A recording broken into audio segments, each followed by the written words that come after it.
విన్నారు క్లియర్ గా శేషు గారు చెప్పిన చాలా పాయింట్లు కూడా వ్యాలిడ్ గానే అనిపిస్తున్నాయి అన్ని కూడా. ఎందుకంటే కూడా గతంలో కూడా మనకు అనుభవాలు ఉన్నాయి, అనుభవాల్ని బేరీస్ వేసుకున్నా కూడా ఈ రోజు ఏం జరుగుతుంది అనేది కూడా చాలా మంది ఇదే రకంగా మాట్లాడతారు. అండ్ ఇంకొకటి ఏంటంటే కూడా మీరు అన్ని కూడా ప్రొసీజర్ పరంగా వెళ్లి ఉంటే పాసిబుల్ అయ్యేది, కానీ మీరు ప్రొసీజర్ పరంగా వెళ్ళలేదు, రాజ్యాంగబద్ధంగా వెళ్ళలేదు. ఇది ముమ్మాటికి ఇది ఇంపాసిబుల్ అని చెప్పేసి వాదనలు బాగా బలంగా వినిపిస్తున్నాయి, మీరు కూడా వింటున్నారు కాబట్టి. సో ఏంటి ఈ రోజు మీరు విచారణలో బలంగా పెట్టుకున్న పాయింట్లు ఏంటి? అండ్ ఆల్రెడీ నిన్న రేవంత్ రెడ్డి కూడా మాట్లాడారు కాబట్టి ఏంటి ఆ పాయింట్స్ ఏంటి, ఏం మాట్లాడుకున్నారు? సో ఎసెన్షియలీ ఏదైతే మనం ఈ రోజు మాట్లాడుతున్నామో బీసీ క్యాస్ట్ రిజర్వేషన్ 42% అని చెప్పేసి రాహుల్ గాంధీ గారు ఏదైతే తీసుకున్నారో ఇది మన భారత్ జోడో యాత్ర తీసుకున్నప్పుడు కన్యాకుమారి నుంచి కాశ్మీర్ వరకు, మణిపూర్ నుంచి ముంబై వరకు పోయినప్పుడు ప్రతి ఒక్కరికి జిస్కి జిత్నే భాగీదారి జిస్కి ఇతనే హిస్సేదారి అని చెప్పేసి చెప్పిండ్రు. అంటే ఎవరు ఎంత ప్రపోర్షన్ లో ఉన్నారో వాళ్ళకి అంత ప్రపోర్షన్ రిజర్వేషన్ కానీ ఫండ్స్ కానీ బడ్జెట్ కానీ అలొకేట్ చేయాలా, సామాజిక న్యాయం చేకూరాలా అని చెప్పేసి ఏకైక ఉద్దేశంతో వారు ఇచ్చినటువంటి హామీ ఆ జనరల్ అసెంబ్లీ ఎలక్షన్స్ టైంలో కామారెడ్డిలో డిక్లరేషన్ చేసినాం. దానికి అనుగుణంగా ప్రభుత్వంలో వచ్చిన వెంటనే మేము క్యాస్ట్ సెన్సస్ చేసినాం. క్యాస్ట్ సెన్సస్ చేసి ప్రతి ఒక్క ఇంటింటికి పోయి 96.9% ఆఫ్ ఇండ్లకి పోయి అక్కడ ఉన్నటువంటి ఎన్యూమరేటర్లను పెట్టుకుని ఎంప్లాయీస్ ని పెట్టుకుని వాళ్ళు డేటా కలెక్ట్ చేసుకుని బీసీలు ఎంతమంది ఉన్నారు మొత్తం రాష్ట్రంలో అని చెప్పేసి వారి జనాభా ప్రతిపాదికన డేటా తీస్తే మనకి తెలిసింది 56% ఉన్నారు అని చెప్పేసి. 56% ఉన్నటువంటి బీసీలకి వారి రిజర్వేషన్స్ వాటికి అనుగుణంగా 23-24% ఏదైతే గత ప్రభుత్వం ఇచ్చిందో లోకల్ బాడీస్ లో అది సరిపోదు అని చెప్పేసి మేము రిజర్వేషన్స్ దాని ప్రతిపాదికన పెంచితే 42% అని లెక్క వచ్చింది. 42% ఇవి 27% ఎస్సీ ఎస్టీ రెండు కలుపుకుని 69% ఈ రోజు మనకి reservations in the local bodies వస్తున్నాయి. ఒకటి మనం ఏదైతే మాట్లాడుతున్నామో ఈ రోజు ఈ జడ్జిమెంట్ మనకి అగైన్స్ ద గవర్నమెంట్ ఆర్డర్ వస్తుందా, జియో 9 కి వ్యతిరేకంగా వస్తుందా, ఎట్లా వస్తుంది అని చెప్పేసి ఏదైతే మనం స్పెక్యులేషన్స్ చేస్తున్నామో వీ నీడ్ టు అండర్స్టాండ్ ఏదైతే ప్రెసిడెంట్స్ ఉన్నాయో, ఏదైతే Indira Sawhney versus Union of India precedent 1992 గురించి నేను మాట్లాడుతున్నాను. శేషు గారు ఇందాక రిఫరెన్స్ ఇచ్చారు, ఆ దాంట్లో క్లియర్ గా ఉంది, ఒక క్లాజ్ ఉంది. What is that statement say, what is the direction? Unless and otherwise extraordinary situation ఉంటే, ఒక ఎగ్జంప్షన్ ఇవ్వాలి అని ఉంటే దానికి ఒక ఎవిడెన్స్ తీసుకొస్తే దెన్ యూ మైట్ కన్సిడర్ అని చెప్పేసి 1992లో ఉంది ఆ జడ్జిమెంట్. ఏదైతే మనం చెప్తున్నామో 50% దాటకూడదు అని చెప్పేసి ఎక్కడా లేదండి. ఇది లక్ష్మణ రేఖ, దీనిని దాటకూడదని ఎక్కడ లేదండి. ఒకవేళ ప్రపోర్షనేట్ పాపులేషన్ ఉంటే you have an availability, you can definitely go head.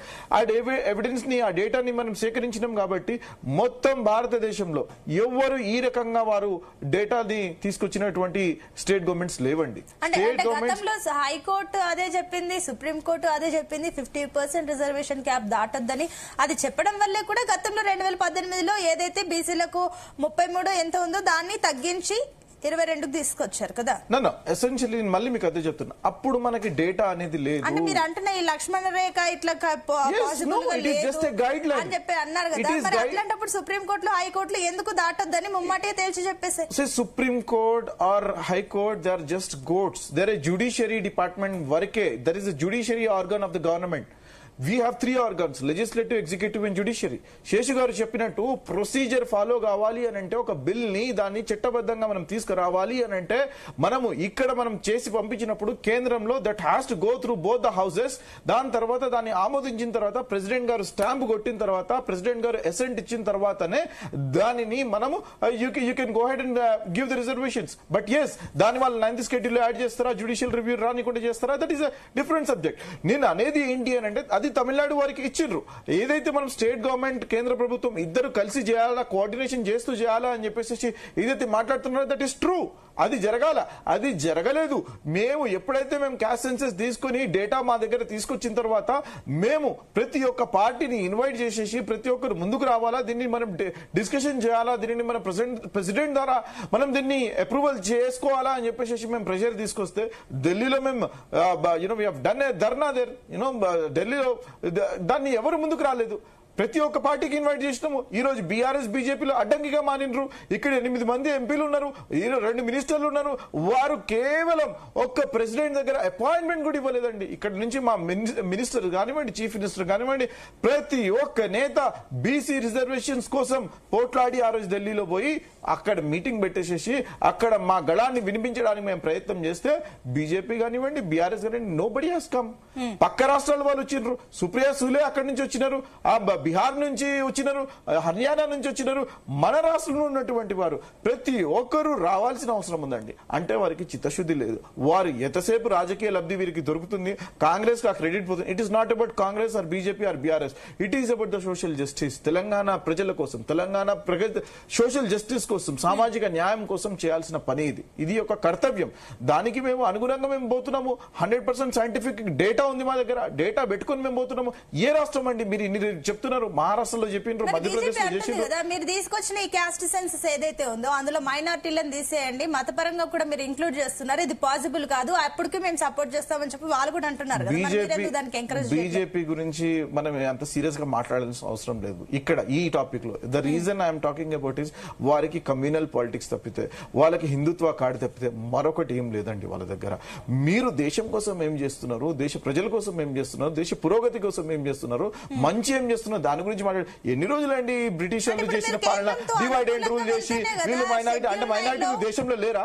మైనారిటీలు దేశంలో లేరా అంటే రాష్ట్ర ప్రభుత్వాలు కేంద్ర ప్రభుత్వాలతో కలిసి వెళ్లి ఏదో సయోధ్య కుదుర్చుకుంటేనే ఏదో పాసిబుల్ అవుతుంది. లైక్ ఇందాక శేషు గారు చెప్పినట్లు తమిళనాడులో పార్లమెంట్ లో వాళ్ళు దాన్ని చట్టం చేసి షెడ్యూల్ 9 లో చేస్తారు కాబట్టి అది పాసిబుల్ అయింది. కానీ ఇక్కడ అలా లేదు, మీరు డైరెక్ట్ జీవోకి వెళ్లారు, సవరణలు చేస్తున్నారు. అందుకే ఆయన కూడా ఆ పాయింట్ లేదు. ద ప్రొసీజర్ అగైన్ మళ్ళీ నేను మీకు అదే చెప్తాను. That is the standard procedure. ఏదైతే మనం మాట్లాడుతున్నాం రూల్ బుక్ ప్రకారము the discussion has to happen in both houses of the parliament. Procedure మీరు ఫాలో అవ్వాలి. మరి ఎవరికి ముందుకు రావట్లేదు కదా, వాళ్ళు ముందుకు వచ్చి చేయాలి కదా. చెయ్యకపోవడం వల్ల Panchayat election state governments have the authority. అఖిలపక్ష సమావేశం పెట్టినప్పుడు కూడా అందరూ కూడా పార్లమెంట్ లో అందరూ కూడా ఈవెన్ బీజేపీ బీఆర్ఎస్ అన్ని పార్టీలు కూడా ఓకే చెప్పాయి బీసీలకు 42%. మరి మీరు వాళ్ళు ఒప్పుకోవట్లేదని చెప్తున్నారు. నేను అదే అంటున్నాను. ఎవరు వచ్చారండి ప్రెసిడెంట్ దగ్గర అపాయింట్మెంట్ అడిగినప్పుడు? చీఫ్ మినిస్టర్ గారు 3 రోజులు ఉన్నారండి ఢిల్లీలో ప్రెసిడెంట్ అపాయింట్మెంట్ కోసం కోరడానికి. అక్కడ ఉండి కూడా అడిగితే మాకు అపాయింట్మెంట్ కూడా ఇవ్వలేదు. అటువంటి పరిస్థితి ఏం చేస్తాం చెప్పండి. అంటే వీళ్ళు ఏదైతే సెంట్రల్ గవర్నమెంట్ ఉన్నదో ఇన్విటేషన్లు పంపించాం. 3 days కంటిన్యూస్ గా 3 days చీఫ్ మినిస్టర్ గారు ఉన్నారు. మీరు పుల్ ద రికార్డ్స్. నేను తప్పు చెప్తుంటే మీరు అడగండి. నేను అనేది ఏంటి అంటే వీరు కేంద్ర ప్రభుత్వంలో ఉండి బీజేపీ ఏంది అంటే ఎంతసేపు కాంగ్రెస్ గవర్నమెంట్ కి వీరికి మైలేజ్ వస్తుంది, కాంగ్రెస్ గవర్నమెంట్ కి క్రెడిట్ వస్తుంది, వారికి రానివ్వద్దు, వారికి ఓట్ బ్యాంక్ బీసీలు దగ్గర అవుతారని చెప్పేసి వాళ్ళు అనుకుంటున్నారు. కానీ అది కాదండి. మాలో నిబద్ధత అనేది ఉంది, మాలో కమిట్మెంట్ ఉంది, మాలో డెడికేషన్ ఉంది. అందుకని 100% ఇది ఏదైతే మేము తీసుకొచ్చినామో this is only the first beginning. మళ్ళీ మీకు చెప్తున్నాను నేను, ఏదైతే ప్రపోర్షనేట్ పాపులేషన్ ఉందో ప్రపోర్షనేట్ రిజర్వేషన్ ఇవ్వాల్సిన బాధ్యత ఈ ప్రభుత్వం మీద ఉన్నది.